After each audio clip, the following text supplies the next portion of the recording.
Hi welcome back to my channel. ఈరోజు కథ నువ్వే కావాలి 15వ భాగాన్ని వినేద్దాం. అప్పుడే ఆఫీస్ నుంచి వచ్చిన చంద్రశేఖర్ పార్వతి పేరు వినగానే గుమ్మం దగ్గరే నిలబడి కోపంతో మారిపోయాడు. అవునరా, ఎందుకు అలా అడిగావు? ఏం లేదమ్మా, ఇప్పటికీ మామయ్య ఆమె కోసం ఆరాటపడుతున్నాడు. అసలు పార్వతి గారు ఎక్కడున్నారమ్మా అన్నాడు. ఏమోరా, నాకు నిజంగా తెలియదు, కానీ మామయ్య మాత్రం తనని చాలా ప్రేమించాడు. ఒకసారి తనని చూశాను నేను. చాలా మంచి అమ్మాయి. అవునా? అవునరా, నీకో విషయం చెప్పనా? ఏంటమ్మా? పార్వతి కోసం మా అన్నయ్య చాలా మారాడు తెలుసా. ఆమెకి చాలా కోపం, కానీ అన్నయ్య ఎప్పుడు నవ్వుతూనే ఉండేవాడు. తను ఎంత తిట్టినా కోప్పడినా కూడా అన్నయ్యకి ముక్కు మీద కోపం అసలే వచ్చేది కాదు. రుద్ర అలానే వింటున్నాడు. మరి నేను విన్నాను కదా, మామయ్య ఒకప్పుడు చాలా రౌడీలా ఉండేవాడిని. అవునరా, కానీ పార్వతి కోసం మా అన్నయ్య చాలా మారాడు. ఎందుకో తెలీదు, తనంటే నాకు చాలా ఇష్టం. కానీ ఏం లాభం, అన్నయ్యకి తనకి రాసి పెట్టలేదు. అందుకే ఇద్దరు దూరం అయ్యారు. అసలు ఆవిడ ఎవరిని పెళ్లి చేసుకుందమ్మా? తెలీదురా, కానీ అన్నయ్య మాత్రం తన కోసమే ఒంటరిగా మిగిలిపోయాడు. నిజంగా తను ఎక్కడ ఉందో తెలీదు, కానీ ఎక్కడ ఉన్నా సంతోషంగా ఉండాలని మనస్ఫూర్తిగా కోరుకుంటున్నాను అంటూ కళ్ళల్లో తడి తుడుచుకుంది శోభన. అయినా ఎప్పుడు లేనిది మావయ్య లవ్ స్టోరీ అడుగుతున్నావేంట్రా? చిన్నప్పటి నుంచి నన్ను పెంచి పెద్ద చేసింది మీరైనా నన్ను మాత్రం కంటికి రెప్పలా చూసుకుంది మామయ్య కదమ్మా. అందుకే మామయ్య సంతోషం చూడాలని ఆశపడుతున్నాను. నువ్వు ఎంత ఆశపడినా లాభం లేదురా. ఎందుకంటే పార్వతి ఎక్కడుందో ఎవ్వరికీ తెలీదు. చివరికి మామయ్యకి కూడా తెలీదు. రుద్ర తల్లి మాటలు వింటూ, మామయ్యకి తెలీదా? తెలియకుండా ఎందుకుంటుంది? ఈ విషయం నేను తేలిగ్గా వదిలేదే లేదు. అసలు ఎందుకు విడిపోయారో తెలుసుకోవాలి అనుకున్నాడు. ఏంటి, తల్లి కొడుకులు ఇద్దరూ ఏవో కబుర్లు చెప్పుకుంటున్నారు? అన్నయ్య రా అన్నయ్య, అసలు భోజనం చేసావా లేదా? వీడు ఉండగా నా ఆకలి కోసం నేను ఎందుకు ఆలోచిస్తాను? వీడు నా మేనల్లుడు కంటే ఎక్కువ కదా అంటూ నవ్వుతూ రుద్రాభుజంపై చేయి వేసి, ఏంట్రా ఏం మాట్లాడుతున్నారు మా చెల్లితోటి? నీ ప్రేమాయణం గురించి అడుగుతున్నాను మామయ్య అన్నాడు రుద్ర. ఒరేయ్, నువ్వు వదలవా ఆ విషయం? పట్టుకునే వేలాడుతున్నావు. అసలు వదలను. నీ లవ్ స్టోరీ నాకు చాలా బాగా నచ్చింది. ఎలా మొదలైందో ఎలా విడిపోయారో తెలుసుకునే వరకు వదలను కదా అన్నాడు. నువ్వు సూపర్ రా బాబు. అనవసరంగా నా లవ్ స్టోరీ నీకు చెప్పాను చూడు. నాకు నిజంగానే బుద్ధి లేదు. ఎరా, మందులు వేసుకున్నావా? వేసుకున్నాను అన్నయ్య. సరే, రెస్ట్ తీసుకో, నేను ఇప్పుడే వస్తాను అంటూ శంకర్ తన రూమ్కి వెళ్ళాడు. రుద్ర శంకర్ల కోసం కిచెన్ రూమ్ నుంచి కాఫీ తీసుకుని వస్తున్న తార గుమ్మం దగ్గరే నిలబడి ఉన్న చంద్రశేఖర్ని చూడగానే షాక్ అయింది. అతని ముఖం అంతా కోపంతో ఎర్రబడింది. అతని ముఖం చూడగానే తార భయంగా అలానే నిలబడి చూసింది. ఎందుకు మామయ్య అంత కోపంగా ఉన్నారు ఇప్పుడు? ఏమాత్రం నేను ఎదురుపడినా ఇంకా కోపంగా మారిపోతారు అనుకుని కిచెన్ రూమ్ గుమ్మం దగ్గరే నిలబడిపోయింది. తన భార్య మాటలు, కొడుకు మాటలు, శంకర్ మాటలు విన్న చంద్రశేఖర్ కోపంగా తన తండ్రి రూమ్ దగ్గరికి వెళ్ళాడు. చైర్లో కూర్చొని తలని వెనక్కి వాల్చి పడుకున్నారాయన. చంద్రశేఖర్ తండ్రి వర్మగారు. ఆయన సాధారణంగా బయటికి రారు, ఎవరితోనూ పెద్దగా మాట్లాడరు. ఎప్పుడు చూసినా తన రూమ్లోనే ఉంటారు. అదే లోకం ఆయనకి. చివరికి చంద్రశేఖర్తో కూడా సరిగా మాట్లాడరు. గత 25 సంవత్సరాల నుంచి అదే ఆయన అలవాటు చేసుకున్నారు. ఎందుకు వచ్చావు అన్నాడు. కళ్ళు తెరవకుండానే చంద్రశేఖర్ని ప్రశ్నించారు వర్మగారు. ఎందుకు వస్తానో నీకు తెలీదా? నీ రక్తం పంచుకుని పుట్టిన చెల్లి కోసమా నువ్వు మాట్లాడేది? ఆ మాట వినగానే చంద్రశేఖర్కి ఎక్కడ లేని కోపం. ఇంకోసారి మీరు నా చెల్లి అన్నారంటే నేను నోరు జారాల్సి వస్తుంది నాన్న. కేవలం నీకు మాత్రమే కొడుకుని నేను, పార్వతిని నీ కూతురు కాదు. ఎప్పటిలానే విరక్తిగా నవ్వుకున్నారు వర్మగారు. చంద్ర, గతం మర్చిపోయావా? శంకర్ నీ ప్రాణ స్నేహితుడు. శోభనాని ప్రేమించి పెళ్లి చేసుకున్నావు. నీలానే శంకర్ కూడా నీ చెల్లిని ప్రేమించాడు. కానీ నువ్వేం చేసావు? గతం కళ్ళ ముందు కదిలేసరికి చంద్రశేఖర్ కోపం తమాయించుకోలేకపోయాడు. కారణం, పార్వతి తన సొంత చెల్లి కాదు. ఆ పార్వతి నా చెల్లి కాదు, మీ రెండో భార్య కూతురు. అంతేకాని మా అమ్మ కడుపును తను పుట్టలేదు. కడుపును పుట్టకపోయినా అది మీ చెల్లే కదరా.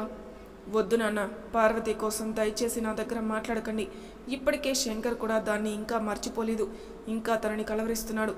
చనిపోయిన దానికోసం ఎందుకు వాడు ఆరాటపడుతున్నాడో నాకు అర్థం కావటం లేదు. ఎందుకంటే శంకర్ పార్వతి ప్రాణం కంటే ఎక్కువగా ప్రేమించాడు కాబట్టి. కానీ నువ్వే కదా వాళ్ళిద్దరిని విడదీసింది. మీరు ఆ విషయాన్ని గొంతులని దిగమింగుకుంటే చాలా మంచిది. ఇప్పుడు నా కొడుకు కూడా పార్వతి కోసం అడుగుతున్నాడు. మీరు ఎలానో గదిలో నుంచి బయటికి రారు. వాడు మీ దగ్గరికి సమాధానంగా రాడు. కానీ రుద్రాకి మీరే చెప్పండి, అనవసరమైన విషయాల్లో వేలు పెట్టడం మంచిది కాదని. నేనెందుకు చెప్తాను? నువ్వు చేసిన పనులు నేను ఎవరికీ చెప్పను. రుద్రాకి అన్నీ తెలుస్తాయి. రుద్ర తలుచుకున్నాడంటే మొత్తం చరిత్ర అంతా బయటికి తీస్తాడు. అదే కదా నీ భయం. నాకెందుకు భయం? పార్వతి ఎలానో భూమి మీద లేదు కదా అంటూ కోపంగా తన రూమ్కి వెళ్ళాడు. వర్మగారు మాత్రం తనలోని తాను ఎంతగానో బాధపడ్డారు. నీ కారణంగానే శంకర్ జీవితం ప్రశ్నగా మిగిలిపోయింది. నువ్వు చేసిన తప్పులు రుద్రాకి తెలియాలి అంటే రుద్ర పార్వతి కోసం వేట మొదలు పెట్టాడు కదా, అన్నీ ఒక్కటొక్కటిగా బయటికి వస్తాయి అనుకున్నారు వర్మగారు. ఎప్పుడూ లేనిది చంద్రశేఖర్ వర్మగారి రూమ్ నుంచి రావటం తారా చూసింది. ఏంటి కాఫీ ట్రే పట్టుకుని గుమ్మం దగ్గరే ఉన్నావు? తమ్ముడికి కాఫీ ఇచ్చేది ఏమన్నా ఉందా, లేదంటే ఇక్కడే నిలబడిపోతావా అన్నాడు గగన్. గగన్ మాటలకి తారా వెంటనే తేరుకొని, ఏవండి మామయ్య తాతయ్య రూమ్కి వెళ్ళారు. అవునా, ఎందుకు? నాన్న పెద్దగా తాతయ్యతో మాట్లాడరు కదా. తెలియదండి, వచ్చిన దగ్గర నుంచి మామయ్య కోపంగానే ఉన్నారు. తాతయ్య రూమ్కి వెళ్ళాక ఆయన ఇంకా కోపంగా ఉన్నారు. అసలు ఏమైంటుందండి?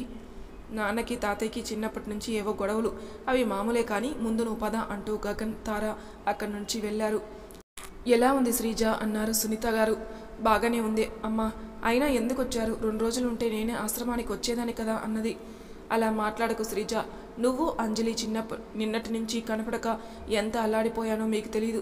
అసలు ఎలా జరిగింది యాక్సిడెంట్? అయినా ఇంత జరిగినా ఎందుకు అంజలి నువ్వు నాకు విషయం చెప్పలేదు అంటూ కోపంగా అడిగింది సునీత. ఏమో అమ్మా, ఆ టైంలో అసలు ఏమీ తోచలేదు. టైంకి రుద్ర హెల్ప్ చేశాడు, లేదంటే ఇది అసలు అంటూ శ్రీజ వైపు చూసి బాధపడింది అంజలి. సునీత బాధగా అంజలి తలనిమిరి, ఎందుకు బాధపడుతున్నావు? ఇప్పుడు తనకి బానే ఉంది కదమ్మా. అంజలి ఏడుస్తూ, మీతో ఒక విషయం చెప్పాలమ్మా అన్నది. ఏంటంజలి? నేను రుద్ర పెళ్లి చేసుకున్నాం. నన్ను క్షమించమ్మా. నన్ను పెంచి పెద్ద చేసిన మీకు కనీసం ఒక మాట అయినా చెప్పకుండా ఇలా చేయటం చాలా తప్పు. కానీ తప్పని పరిస్థితిలో ఇలా చేయాల్సి వచ్చింది. నన్ను క్షమించండి అమ్మా అని ఏడుస్తూ సునీత చేతిని పట్టుకుంది. సునీత నవ్వుతూ, పిచ్చి పిల్ల, ఎందుకు ఏడుస్తున్నావు? నీ గురించి నాకు తెలీదా? ఎలాంటి పరిస్థితుల్లో పెళ్లి జరిగిందో నాకు తెలియదు, కానీ రుద్ర చూడగానే మంచివాడని అనిపించింది. జరిగింది ఏదో జరిగింది అంజలి, కానీ ఇకపై రుద్రానే నీ భర్త, తనతోనే నీ జీవితం. ఏదైనా కష్టం అనిపిస్తే చెప్పు, నేను ఉన్నాను కదా, నా దగ్గరికి వచ్చేయి. అంతేకాని నువ్వు మాత్రం బాధపడకమ్మా. అంజలి ఏడుస్తూ సునీతని హత్తుకుంది. అంజలి తల ప్రేమగా నిమురుతూ, ముందు నువ్వు వెళ్ళి కాసేపు రెస్ట్ తీసుకోరా, నేను ఇక్కడే ఉంటాను. వద్దమ్మా, ఆశ్రమంలో పిల్లలు ఒంటరిగా ఉంటారు, మీరు వెళ్ళండి. మీ సారు చూసుకుంటారు, ఆయనకి చెప్పే వచ్చాను. చూడు, నిద్ర లేక నీ ముఖం ఎలా ఉందో. ఉదయం నుంచి ఇప్పటి వరకు ఇక్కడే ఉన్నావు కదా, వెళ్ళు అంజలి అన్నారు. అది కాదమ్మా. అబ్బా అంజలి, వెళ్ళు, మేడం ఉంటారు కదా నా దగ్గర. ప్లీజ్, నీ ముఖం అంతా చాలా నీరసంగా ఉంది, కాసేపు రెస్ట్ తీసుకో అంజలి.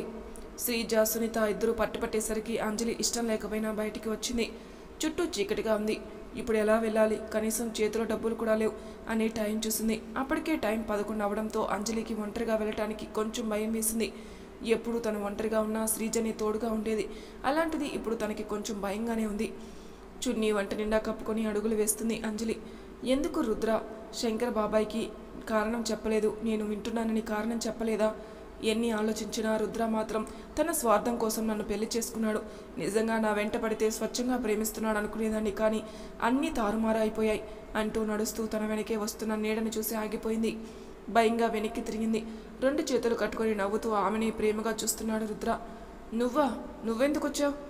పైకి అలా అంటుంది, కానీ రుద్ర వచ్చేసరికి ఎక్కడ లేని ధైర్యం వచ్చింది అంజలికి. ఎందుకు వస్తానే, నీకోసమేగా వచ్చేది. అయినా ఒంటరిగా ఎందుకు పాదయాత్ర చేస్తున్నావు? ఎక్కడికి వెళ్తున్నావు అన్నాడు. ఎక్కడికి వెళ్తాను, ఆశ్రమానికి వెళ్తున్నాను. ఆ మాటికి రుద్ర కోపంగా చూసి, ఎందుకు? మన ఇల్లుంది కదా, పద అన్నాడు. నేను రాను. ఎందుకు రావు? ఆ పెద్ద ఇంట్లో నాకు ఉండాలని లేదు, నీతో ఉండాలని అస్సలు లేదు. నన్ను ఒంటరిగా వదిలేయి అన్నది. సరే అంటూ రుద్ర కోపంగా తన వెనకే ఉన్న కార్ బ్యానెట్పై కూర్చుని అంజలి వైపు చూశాడు. ఎందుకు ఇక్కడే ఉన్నావు? వెళ్ళు అన్నది. నేను ఎక్కడ ఉంటే నీకెందుకు? ఒంటరిగా వదిలేయమన్నావు కదా, వెళ్ళు నువ్వు. రుద్ర వైపు కోపంగా చూసి ముందుకు నడుస్తుంది అంజలి. లోపల ఎంతో భయంగా ఉన్న నడక మాత్రం ఆపటం లేదు. కొంచెం దూరం నడిచాక కనీసం వెలుగు కూడా లేకపోవడంతో చిమ్మ చీకటిగా ఉండడంతో అంజలికి ఎంతగానో భయం వేసింది. అలాగే నిలబడి, దేవుడా ఇప్పుడు ఏం చేయాలి? చాలా చీకటిగా ఉంది, నువ్వే కాపాడు అంటూ తనలోనే తాను మాట్లాడుకొని భయంగా వెనక్కి తిరిగింది. చుట్టూ ఎవరూ లేకపోవడంతో అంజలికి ఏడుపు వచ్చేసింది. వీడసలు మనిషేనా? మాట అంటే అదే పట్టుకొని ఉంటాడా? ఏదో మాట వరుసకి నన్ను ఒంటరిగా వదిలే అన్నాను అనుకో, నిజంగానే వదిలేశాడు. ఛా, తప్పు నాదే అంటూ ఏడుస్తూ అలానే నిలబడిపోయింది. ఎవరో భుజం మీద చేయి వేయడంతో భయంతో బిగుసుకుపోయి వెనక్కి తిరిగింది. ఎదురుగా రుద్రని చూడగానే ఏడుస్తూ చూసింది. చీకటిలో ఒంటరిగా నేను ఎలా వదిలేస్తానే? నీ ముఖం చూస్తేనే తెలుస్తుంది ఎంత భయపడ్డావో. ప్లీజ్ ఇంకేడవకు అంజలి, నీకు తోడుగా నేనున్నాను కదా అంటూ ప్రేమగా ఆమె తలనిమిడాడు. అంజలి ఏడుస్తూ అలానే చూసింది. ఆమె భుజం చుట్టూ చేయి వేసి దగ్గరికి తీసుకుని, ఎందుకు చీకటంటే భయం, నేనున్నాను కదా పద అంటూ ప్రేమగా ఆమె చెంపల మీద కన్నీరు తుడిచి నవ్వుతూ ఆమె చేతిని పట్టుకుని ముందుకు నడిచాడు రుద్ర. అతను పక్కన ఉండేసరికి అంజలి ఏం మాట్లాడలేదు, కోపం కూడా రాలేదు, సైలెంట్గా నడుస్తుంది. రుద్ర ఆమె కోపం చూడాలని, అబ్బా చల్లగాలి పక్కన పిల్లగాలి, నిజంగా ఫీలింగ్ సూపర్ కదా. అంజలి కోపం చూసి, ఏంటి నాటకాలు ఆడుతున్నావా? చల్లగాలి పిల్లగాలి అంటున్నావు? అంజు, నిన్ను ఇలా ఇంత దగ్గరగా చూస్తే చాలు అదో మాదిరిగా మైండ్ అంతా మారిపోయి నిన్ను ఏదో చేయాలన్నా కొంటే ఆలోచనలు వచ్చేస్తున్నాయి. ఇంకా ఆపుతావా నీ మాటలు? ఏ టైంలో ఎలా మాట్లాడాలో కూడా తెలీదా నీకు? ఇది మరీ బాగుంది. పెళ్ళాం దగ్గర ఈ మాటలో ఈ టైంలో ఇలాంటి మాటలు మాట్లాడక ఇంకేం మాట్లాడతారు? అంజలి కోపంగా రుద్రకి దూరం జరిగి, నన్ను ముట్టుకున్నావంటే ఊరుకోను. నిన్ను ముట్టుకున్నా నాకు పెద్ద లాభం ఏముందే? నేనంటేనే గిట్టదు నీకు. మరీ ఎక్కువ గోల చేయక ముందు పద, టైం అసలే చాలా అయింది. నువ్వు ఇలా కోపంగా అరుస్తే పోలీసులు నిన్ను ఏదో చేశారని అనుకుంటారు. నిజంగా పోలీసులు కనిపిస్తే నీ మీద కంప్లైంట్ ఇస్తాను. ఇవ్వు, నాకు అదే కావాలి అంటూ అంజలి చేతిని పట్టుకొని, ప్లీజ్ ఎలానో ఇంటికి వెళితే నాకు దూరంగా ఉంటావు కదా, కనీసం ఇప్పుడైనా నాతో కలిసి నడవ్వా? ఇష్టం లేకుండా నాతో 7 అడుగులు వేశావు, ఇప్పుడు నాతో ఈ చీకట్లు 7 అడుగులు వేయలేవా? భారీగా అడగడం లేదు, ఒక మామూలు మనిషిగా అడుగుతున్నాను.